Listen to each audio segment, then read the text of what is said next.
किसान के कपड़ों में संयुक्त किसान मोर्चा में कुछ आड़ती लोग बैठे हैं। पीछे खेल सरकार का ये है कि मंडी से बाहर मंडी का प्रयोग, और वो प्रयोग उनका शुरू होना हो। राम ने मंडियां इसलिए नहीं बनाई थी कि आपकी गर्दन किसान के आड़ती के हाथ में हो। उनका एक एग्जाम्पल है जहाँ 90% हर खाप में 2 नेता खड़े कर देती है राजनीति। उनकी पूरी लिस्ट वहाँ पे है। जैसे बैंड बाजे वाले ड्रेस के साथ आध घंटे में तैयार होते हैं, ऐसे ही किसी राजनेता के आह्वान पे कल ट्रिब्यून में एक खबर प्रकाशित होती है जिसमें डिप्टी सीएम ये दावा करते हैं कि किसान के कपड़ों में संयुक्त किसान मोर्चा में कुछ आड़ती लोग बैठे हैं। उनको किसानों को सिर्फ भ्रमित करने के अलावा और कोई लेना देना नहीं है। सच कभी पराजित नहीं होता और झूठ की ज्यादा लंबी उम्र नहीं होती। जैसा कि पंजाब में एक सफल प्रयोग हुआ डीबीटी का, यानी कि 48 घंटे के अंदर जे फार्म मिलते ही किसान के खाते में पेमेंट।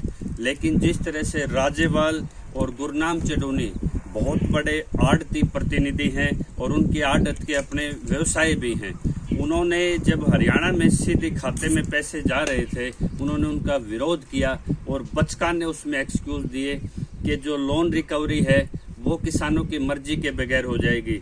हम इसी चीज़ का खुलासा आपसे कर रहे हैं। जब आप अपनी पेमेंट के लिए बैंक का कोई विवरण देते हैं तो आप अपने किसी बच्चे के नाम पे, फैमिली मेंबर के नाम पे उस बैंक के खाते का विवरण आप दे सकते हो जिसमें आपने जिस बैंक से कोई लोन नहीं लिया हो।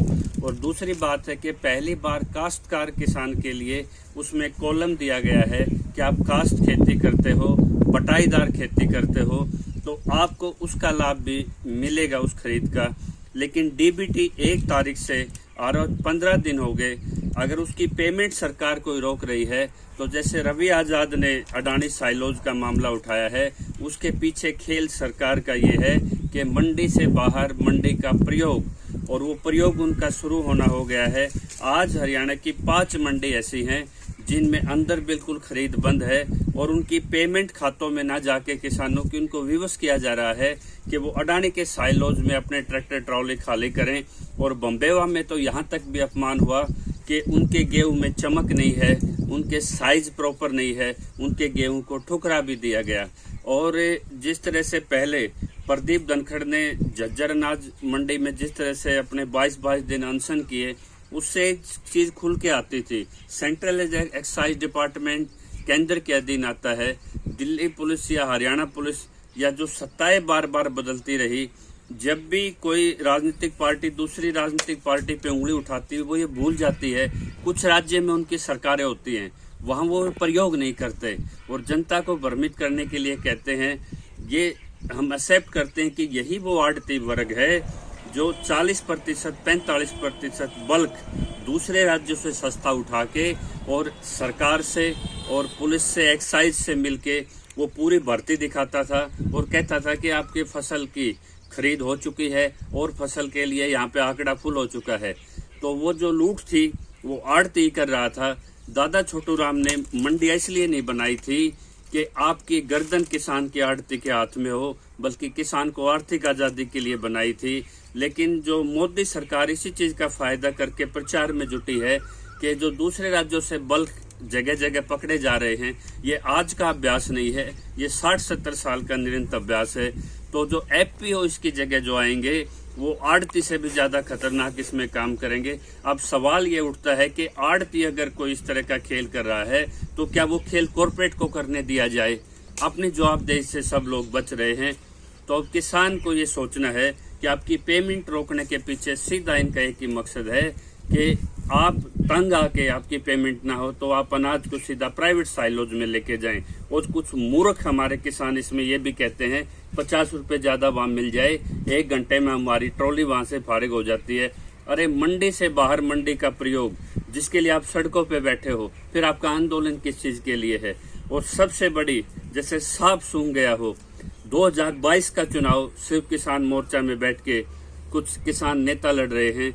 आज वो भूल गए हैं कि जो लड़ाई मंडी से मंडी के बाहर प्रयोग के वो उसके गुण दोष दिखाते थे, आज वो उस पर चुप क्यों हैं? आज वो एफसीआई को तो घेराव की बात करते हैं, लेकिन अडानी साइलोज पे वो एक कलम या एक भी उनका आह्वान नहीं होता। तो कल सिंगू बॉर्डर पे एक मीटिंग है उसमें हरियाणा संयुक्त किसान मोर्चा जबरदस्त तरीके से इसकी पैरवी करेगा।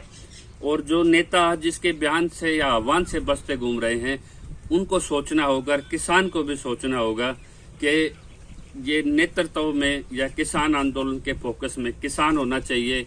अगर किसानों की 300 शहादतों का दर्द अगर किसान लेके उस दर्द को नहीं लड़ता, या पीछे कोई राजनीतिक उनके ये मोहरे बन जाते हैं, तो हमें उस राजनीति को भी हराना होगा, उस खाप सिस्टम को हमें उससे पहले हराना होगा। रोहतक जाट भवन का एक एग्जाम्पल है, जहाँ 90% हर खाप में 2 नेता खड़े कर देती है राजनीति। उनकी पूरी लिस्ट वहां पे है। जैसे बैंड बाजे वाले ड्रेस के साथ आध घंटे में तैयार होते हैं, ऐसे ही किसी राजनेता के आह्वान पे, जैसे सोमवीर सांगवान ने आह्वान किया था, अभी वत्स ने सिरसा से ऐलान किया था कि भाजपा के शीर्ष नेताओं के माध्यम से हम इस चीज का हल निकालने जा रहे हैं। तो ये खाप सिस्टम वो है जो सड़कों पे बैठे हैं। आप इनके भाइयों से पगड़ी बंधवाइए और इनको थोड़ा सम्मान लीजिए। और आप आंदोलन में सबसे बड़ी रुकावट, यदि आंदोलन में आपको राजनीति रोकनी है तो इन खापों से मुक्त होना पड़ेगा।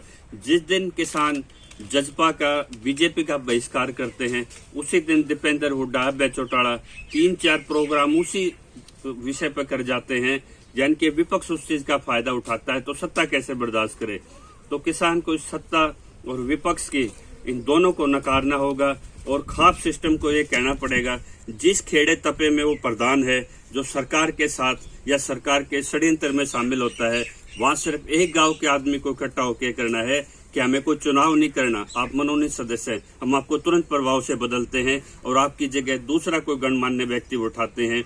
जिस दिन हमने ये कर लिया, राजनीति को भी रोक पाएंगे और किसान नेतृत्व को भी धार दे पाएंगे। लेकिन प्राइवेट गोदामों में जाके आप अपना भविष्य और जो किसान आंदोलन को खत्म कर रहे हैं, रवि आजाद के इस आह्वान को सोचिए।